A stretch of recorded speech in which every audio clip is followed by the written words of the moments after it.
Did you know the Storm mechanic was designed by former Magic R&D member Bryant? It was in Scourge, the third set of Onslaught block, and the second time that Bryant would serve as lead designer that Storm was introduced.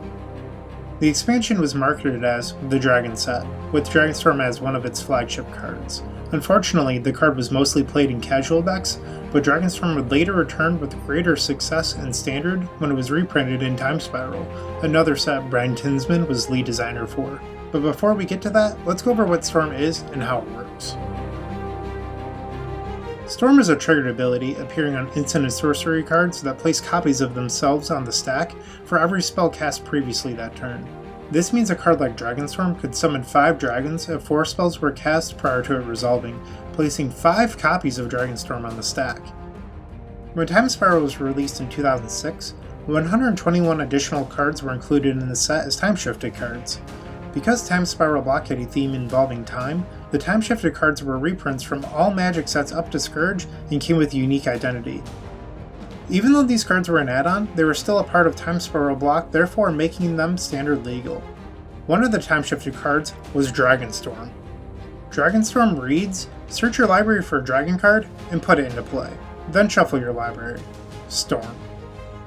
During this time, Standard had a trio of ritual spells and a new dragon called Bogard and Hellkite. These cards were the perfect tools for Dragonstorm since the combo required lots of mana and spells to be cast. With a handful of ritual spells, the Dragonstorm player could easily summon 4 copies of Bogard and Hellkite, ending the game by dealing 20 damage to their opponent. This strategy was very effective at the Magic World Championship in 2007. Magic Hall of Famers Patrick Chapin, Gabriel Nassif, and a few others piloted the deck. It was such a potent combo that both Patrick Chapin and Gabriel Nassif ended up facing each other in an epic semifinals mirror match. Even though there are some unforgettable moments like the 1,000,000-to-1 scenario, Patrick Chapin came out as the victor and moved on to the finals. Unfortunately, Patrick Chapin was defeated, but this wouldn't be his last appearance at the finals of a World Championship. Several years later, Patrick Chapin would return to the finals table, only to come close yet again against 2-time world champion Shahar Shanhar.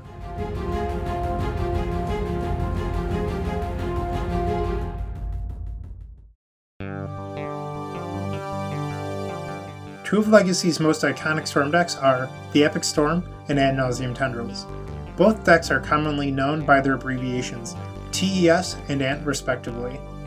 They often get mistaken for the other due to TES revolving around the card Ad Nauseam more than ANT, which is named after the card.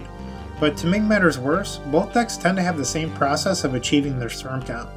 However, the major difference between TES and ANT is that the Epic Storm plays cards like Rite of Flame, Chromox, and Burning Wish, where ANT plays Cabal Ritual and main deck Past in Flames. You see, Ad Nauseam Tendrils is actually a Past in Flames combo deck, where the Epic Storm is actually an Ad Nauseam based combo deck, which doesn't make any sense. Another mechanic that was inspired by Storm is Gravestorm. Only featured on a single card in Future Sight, this mechanic played just like Storm except it triggers for every card that was put into the graveyard from play. As you can tell from the unique card frame, Bitter Ordeal was a time-shifted preprint card. This meant that Bitter Ordeal, along with its Gravestorm mechanic, could appear in a later set, which has happened before with Tribal in Lorwyn and Delve in Khans of Tarkir. When Modern officially became a sanctioned format, Storm was a popular contender. At the very first Pro Tour, a blue-red Storm deck commonly known as Pyromancer Ascension made it into the top 8. Immediately after the Pro Tour, 3 cards on the Pyromancer Ascension list were banned, yet, even with a hit on some of its most powerful spells, Storm persisted. Cards like Past in Flames and Goblin Electromancer became great replacements and helped enable Storm return to the top tables. However, in January of 2013, Seething Song was banned, and at this time Storm's performance began to see its biggest decline.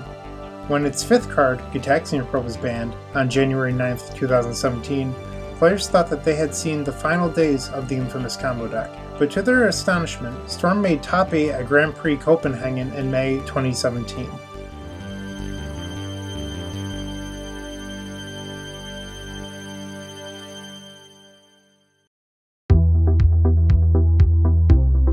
It has been said that Storm will likely never return in a new expansion set by many prominent members of Magic R&D.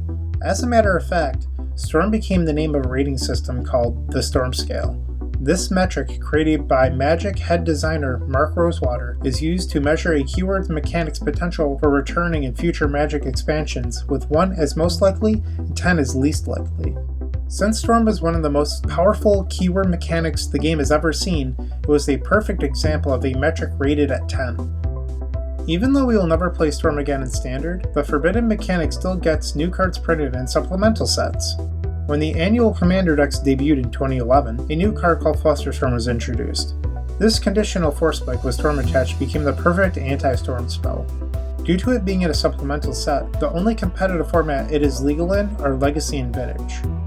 Perhaps the most powerful Storm card is the one and only Stormcrow from Alliances.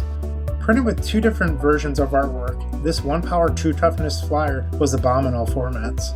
With over 7 unique printings, this Feather Champion is widely regarded as one of the best creatures ever printed. And that's all we have on Storm. We hope you enjoyed the video. This was Bryant Cook, the creator of the Epic Storm. If you'd like to learn more about the Epic Storm, or any of my other MTG related content, please visit my website, theepicstorm.com. Thanks for watching.